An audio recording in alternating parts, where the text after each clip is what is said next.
Radhe Radhe everyone, कैसे हो आप सभी को गणेश चतुर्थी की बहुत बहुत शुभकामनाएं हमारे परिवार की ओर से। आज मैं आप सभी के साथ शेयर करने वाली हूं गणेश चतुर्थी पूजा विधि। तो देखिए यहाँ पर पूरी चौकी पर मैंने सारी तैयारी कर ली है। गणेश स्थापना कैसे की जाती है इसका वीडियो ऑलरेडी मैं पहले अपलोड कर चुकी हूँ।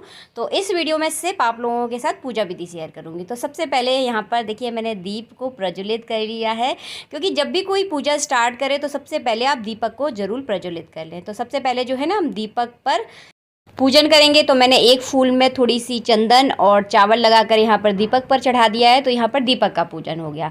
इसके बाद आप चाहे तो गणेश जी का भी पूजन कर सकते हैं सबसे पहले, क्योंकि गणेश जी भगवान को सबसे पहले प्रधानता दी जाती है। तो लेकिन सबसे पहले मैंने यहाँ पर दीपक का पूजन कर दिया है। और यहाँ पर कलश का भी देखिए मैं इसी प्रकार पूजन करूँगी और उसके बाद करूँगी भगवान श्री गणेश का पूजन, क्योंकि गणेश भगवान को सबसे पहले प्रधानता दी जाती है। तो आप उनका पूजन सबसे पहले भी कर सकते हैं। और सबसे पहले देखिए मैंने एक हाथ में अपने सीधे हाथ में लेना है आपको, थोड़े से चावल लिए हैं पीले, एक पुष्प लिया है। यहाँ पर श्री गणेश भगवान का मैंने आह्वान किया है और आह्वान करने के बाद ये पुष्प और चावल को मैंने उनके चरणों में छोड़ दिया है। इसके बाद देखिए इस मूर्ति में हम प्राण प्रतिष्ठा करेंगे। तो अपने सीधे हाथ का अंगूठा भगवान के हृदय से लगाकर 15 बार मैंने ओम बोला है। इसी प्रकार देखिए आप जो गणेश भगवान की जो मूर्ति लेकर आते हैं उनमें प्राणों की प्रतिष्ठा आप ज़रूर करें। इसके बाद देखिए आपको जब भी कभी हम अपने घर में देवी देवता को बुलाते हैं, कोई देवी देवता जब हमारे घर में आते हैं तो सबसे पहले उनके आपको हाथ धुलाना है, पैर धुलाना है, जल पिलवाना है, फिर करवाना है आपको स्नान। तो उसी भाव से आपको 4 बार देखिए इस तरह से जल घुमाना है और मन में ध्यान रखना है कि उसी तरह से हम भगवान का आह्वान कर रहे हैं। और इसके बाद देखिए हम पंचामृत से भगवान को स्नान करवाएंगे। तो बस एक बार यूँ आपको पंचामृत घुमा देना है। तो देखिए भगवान गणेश का पंचामृत से स्नान हो जाएगा। इसके बाद घुमाना है आपको शुद्ध जल। तो शुद्ध जल से भी हम स्नान करवाएंगे। और देखिए ये है मिट्टी की मूर्ति। अगर मिट्टी की मूर्ति को आप अच्छे से पूरा जल डालकर अगर उन्हें स्नान करवाएंगे तो ये मिट्टी की मूर्ति आपको आज की आज विसर्जन करनी होगी, क्योंकि ये मिट्टी की मूर्ति पर अगर जल गिर जाता है ना तो वो खंडित होने का डर रहता है। तो उसको हाल की हाल विसर्जन करना होगा आपको। और हमारे यहाँ तो अभी गणपति जी किसी के 7 दिन रहते हैं, किसी के 11 दिन रहते हैं। तो अभी तो हमारे यहाँ रुकने वाले हैं, बहुत खास मेहमान है। तो इनको हम अपने घर में बहुत आराम से रखेंगे। और हाँ, अगर आप अपने घर में गणपति जी अगर लेकर आ रहे हैं तो इनकी पूरी सेवा कीजिए, और ये सेवा करने से बहुत जल्दी प्रसन्न हो जाते हैं। तो यहाँ पर देखिए मैंने स्नान करवाने के बाद कलावा के रूप में 2 वस्त्र अर्पण कर दिए हैं। और अगर आपके पास पीले कलर का दुपट्टा है तो आप इन्हें वो भी उड़ा सकते हैं। जनेऊ इन्हें पहना दिया है। और मेरे मंदिर के जो भगवान हैं जो भगवान हैं गणेश जी भगवान, उनको भी मैंने जनेऊ चढ़ा दिया है, कलावा के रूप में वस्त्र अर्पण कर दिए हैं। और मैं इनके लिए माला लेकर आई हूँ, तो माला भी इनके ऊपर चढ़ा दूंगी। और कलश के ऊपर भी मैं यहाँ पर माला चढ़ा दूंगी। तो पहले दिन आप माला ज़रूर चढ़ा दें और बाकी के दिन आप फूल भी चढ़ा सकते हैं। ऐसा कोई ज़रूरी नहीं है कि डेली आप माला लेकर आए। अगर उपलब्ध हो जाए तो बहुत अच्छी बात है, अगर उपलब्ध नहीं हो पाती किसी कारणवश तो आप इस तरह से फूल भी चढ़ा सकते हैं। इसके बाद देखिए गणेश भगवान की पूजा में 21 दूबा चढ़ाने का बहुत ज़्यादा महत्व है। तो इस तरह से देखिए आपको 21 दूबाओं का पुंज बनाकर भगवान को अर्पित करना है। तो इसका बहुत ज़्यादा फल होता है और इससे भगवान गणेश बहुत जल्दी प्रसन्न होते हैं।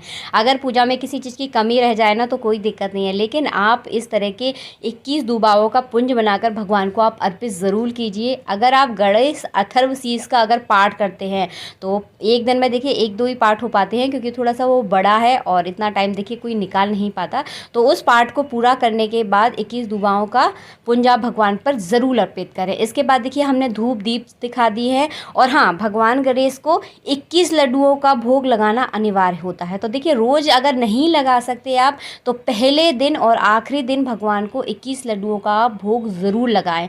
बाकी बीच वाले दिन आप 1 या 2 लड्डुओं का भी भोग लगा सकते हैं। तो मैंने यहाँ पर सरल तरीका देखिए आपको यहाँ पर बता दिया है। और हाँ, गणेश भगवान के भोग में दुर्वा डालना बिल्कुल नहीं भूलना है। भगवान जब भी भोग लगाएंगे जब आप उसमें दुर्वा डालेंगे, तो हाँ दुर्वा उसमें ज़रूर डालें। इसके बाद देखिए हमने फल चढ़ा दिए हैं, 5 तरह की मेवा चढ़ा दी हैं। और भोग लगाने के बाद जल ज़रूर रखना है आपको, क्योंकि खाना खाने के बाद प्यास लगती है ना, तो बस उसी भाव की पूजा रहती है भगवान की। तो उनके लिए देखिए मैंने यहाँ जल रख दिया है। और देखिए हर परिवार में जो है ना अलग अलग चीज़ें अर्पित की जाती हैं। तो आपके परिवार में अगर कुछ अलग चढ़ाने का नियम है तो आप उस चीज़ को भी ज़रूर चढ़ाएँ, क्योंकि हर घर की अपनी एक अलग परंपरा रहती है। हमारे यहाँ लड्डू ही चढ़ाए जाते हैं, इसलिए मैंने आपको ये सब दिखा दिया है। इसके बाद देखिए सिंदूर लगा दिया है मैंने, अबीर लगा दिया है और गुलाल लगा दिया है। ये भी भगवान पर ज़रूर अर्पित किया जाता है, तो ये सारी चीज़ें भी आप ज़रूर चढ़ा दें।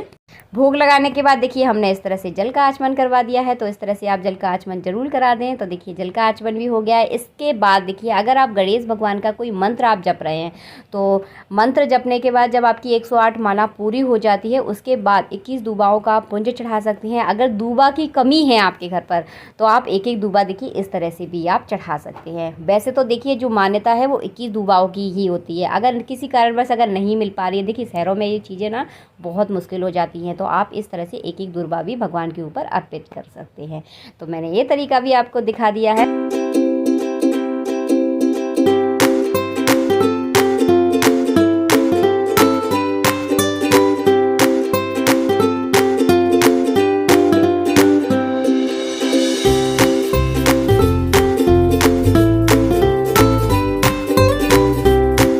पूजा में आप दक्षिणा जरूर चढ़ा दें। 51 रुपये चढ़ा सकते हैं, 11 रुपये चढ़ा सकते हैं, जितनी आपकी श्रद्धा है उतनी आप दक्षिणा जरूर चढ़ा दें।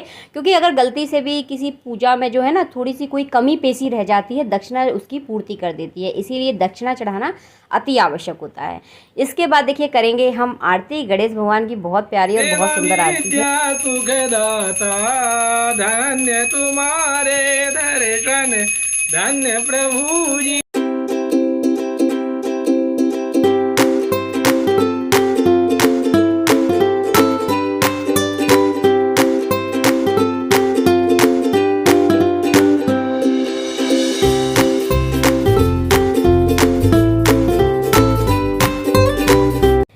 आरती करने के बाद करेंगे पुष्पांजलि। और हाँ, आरती करने के बाद जल का अर्घ देना आप बिल्कुल ना भूलें, तो अर्घ आप ज़रूर दें। और इसके बाद देखिए सीधे हाथ में एक पुष्प लेकर हाँ यहाँ पर पुष्पांजलि की जा रही है, तो इस तरह से आपको पुष्पांजलि करनी है। पुष्पांजलि का मंत्र होता है, अगर आप चाहेंगे तो मैं नीचे डिस्क्रिप्शन बॉक्स में दे दूँगी, मुझे कमेंट कर देना। और इस तरह से देखिए पुष्पांजलि करें और इसके बाद देखिए भगवान गणेश पर पुष्प अर्पित कर दें। इस तरह से सरल और सिंपल तरीके से आप अपने घर में पूजा कर सकते हैं भगवान गणेश की। मिलूंगी आप सबसे नेक्स्ट वीडियो में। और हाँ, वीडियो अच्छा लगा है तो वीडियो को फटाफट जल्दी जल्दी लाइक ज़रूर करें। और चैनल पर अगर पहली बार आए हैं तो चैनल को सब्सक्राइब करना बिल्कुल ना भूलें। मिलेंगे आप सबसे नेक्स्ट वीडियो में, जब तक के लिए जय श्री राधे राधे राधे।